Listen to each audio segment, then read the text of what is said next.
humans are involved, so there's going to be some disagreement, right? Hello, everyone. This is Dwight Woods, the Jeet Kune Do Rebel. Welcome to the I Love Jeet Kune Do broadcast number 251. This is the one. I got to tell you, this had a different title. Today's title is "How Dare You Disagree with Anything in Jeet Kune Do." This thing had about three titles total. At one point, it was going to be "How Dare You Disagree with Anyone in Jeet Kune Do." A couple of weeks ago, when I first thought of it, because of my Facebook friend Jeremiah Gill, it was something like disagreeing with Bruce Lee or what have you, because he was actually the one. It was his post that gave me the idea for the topic. But anyhow, that's a little inside baseball. So as you're logging in, if you'd be kind enough to say where you're logging in from, hit the like button. Feel free to continue doing so throughout the broadcast. If you're catching the simulcast over on the YouTube, please be sure to like, subscribe, and hit the notification bell as well. If you enjoy my work and you'd like to support the program, please visit jkdrebel.com, click on the Rebel Gear link, and that's where you'll see. Actually, this is last month's offering. We'll change this for next week, but you can check around the whole store. But that's where you'll see stuff like this: the 4 tenets of Jeet Kune Do. T-shirt, long sleeve, short sleeve, sweatshirt, hoodie, coffee mug, all that good stuff. But of course, the best thing you can do is to share this video and spread the word about the I Love Jeet Kune Do broadcasts. Man, so did I bite off more than I can chew with this topic, right? Why? Because I should have realized this. There are so many levels to disagreements, right? Within Jeet Kune Do. So it took me forever to come up with a specific starting point, right? I mean, so think about this. In Jeet Kune Do, there are certain facts which are not disputed, but I suspect that a lot of the dispute is because of Bruce Lee's untimely death and then his subsequent elevation to superstardom. All the facts can be, and to a large degree, subjected to all kinds of interpretations, right? So facts are facts, but the interpretation of the facts, that's where we can get a lot of disputes. So take, for example, the simple fact that Bruce Lee trained in Wing Chun before emigrating to the United States. Now, you could take that fact and you can extrapolate into how much Wing Chun is there in Jeet Kune Do, because we know that Bruce Lee didn't learn the whole system.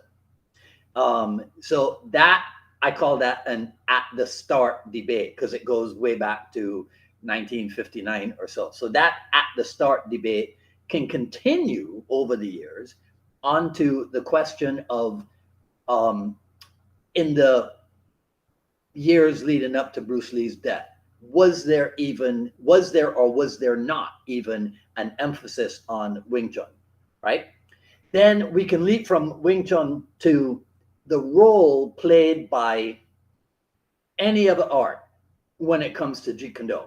So in recent weeks, we've been taking another look at the Tao of Jeet Kune Do due to the recent publication of James Bishop's, I almost said James Lee, James Bishop's new book, Who Wrote the Tao? So some people start questioning, well, why did Bruce Lee make notes on Aikido, on Judo, on Jiu Jitsu, and even Silat, if these were not taught by him or trained by him, at his schools or wherever?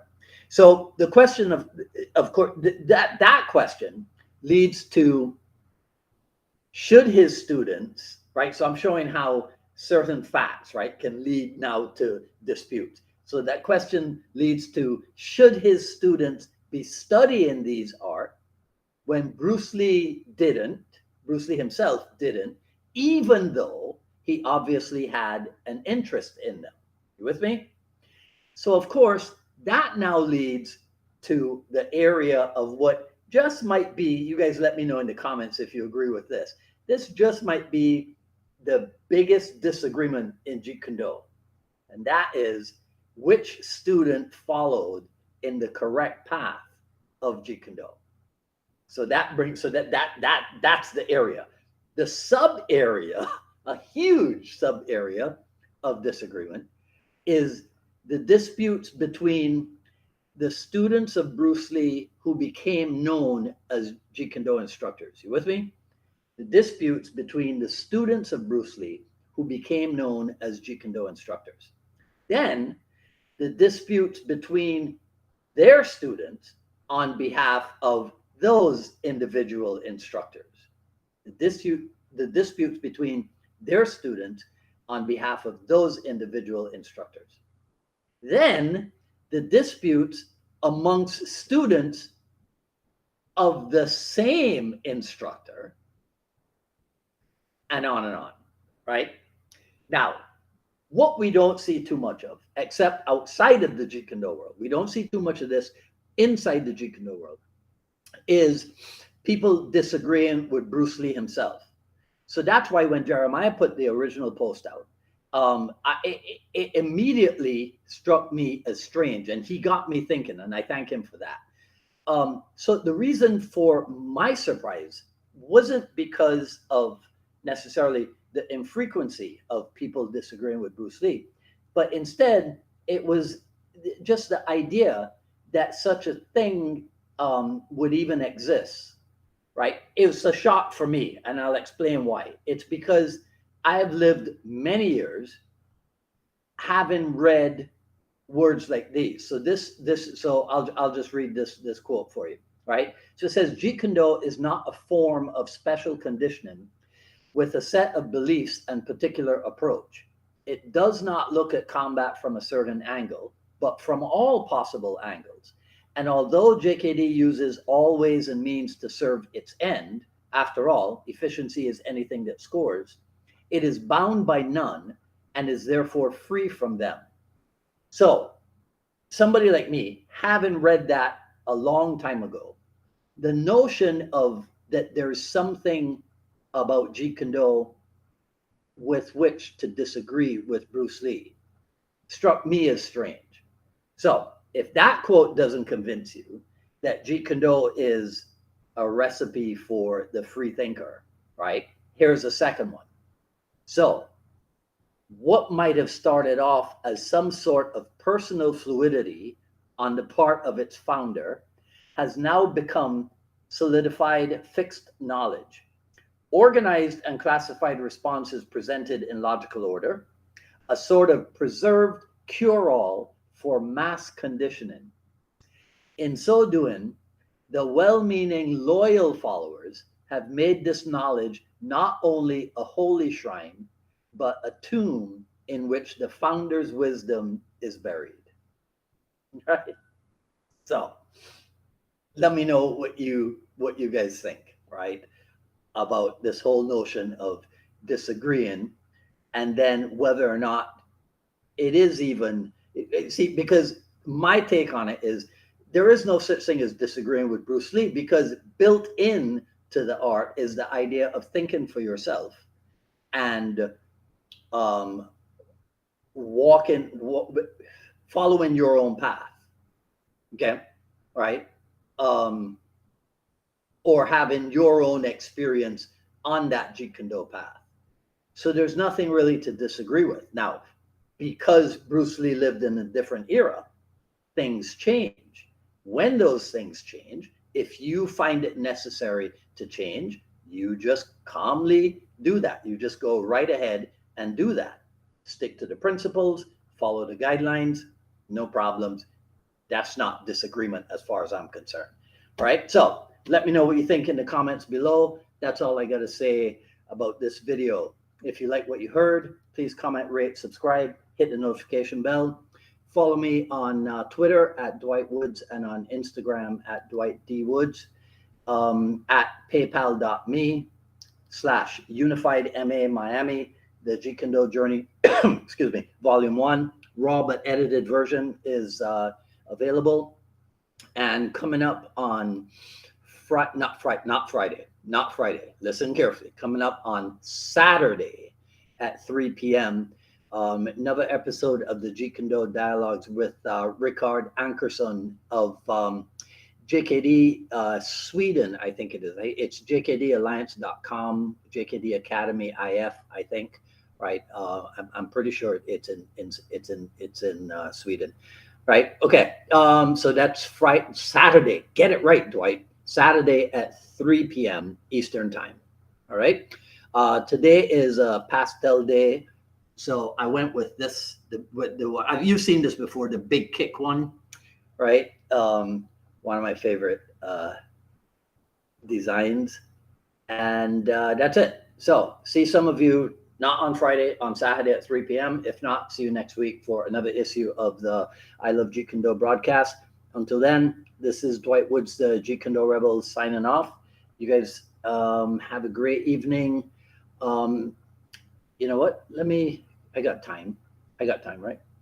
Okay. Let me look through here and see if there's anything I should comment on immediately. Tim says, and also, what do we mean by he didn't learn the whole system? I think what they mean, Tim, is that he didn't, well,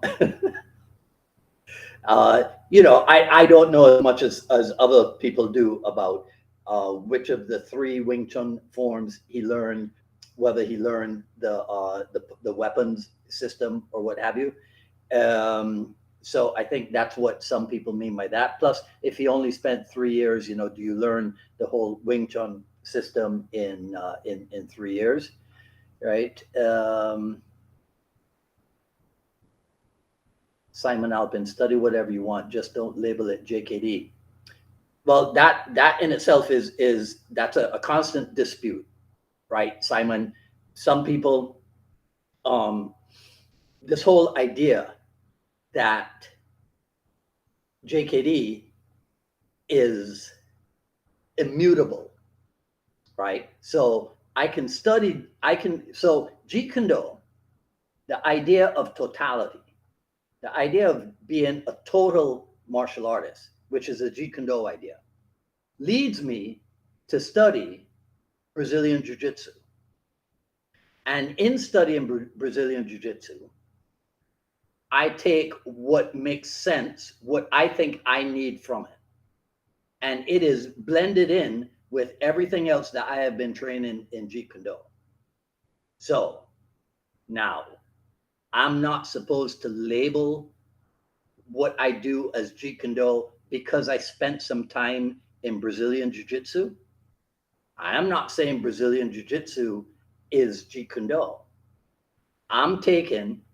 I'll use a tenet. I'm absorbing what is useful for me, personally suitable, let's say, from Brazilian Jiu Jitsu, and integrating it into what I do in Jeet Kune Do, following the guideline of being a total fighter.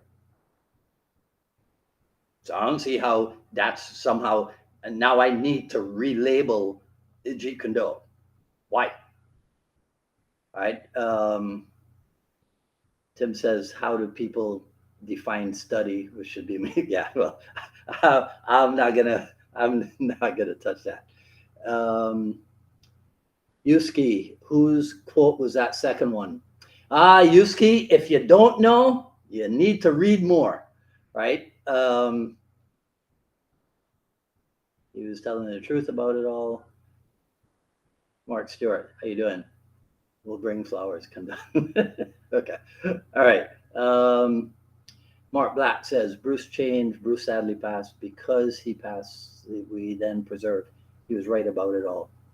Because he passed, we then preserve.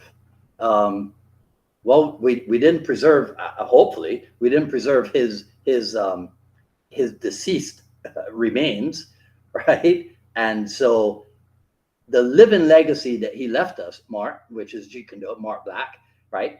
The living legacy, you don't preserve something that is alive. So all this talk about preserving Jeet Kune Do, I don't know what that is. I don't know what that means. Nothing to preserve. The art is, did they preserve judo after Kano died? After Helio Gracie died, did they preserve Gracie Jiu Jitsu?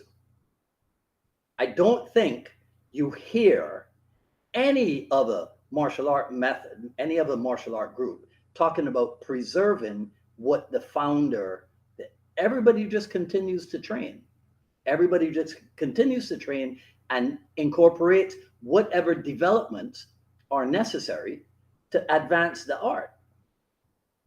What is this thing about preserving Jeet Kune Do? Right?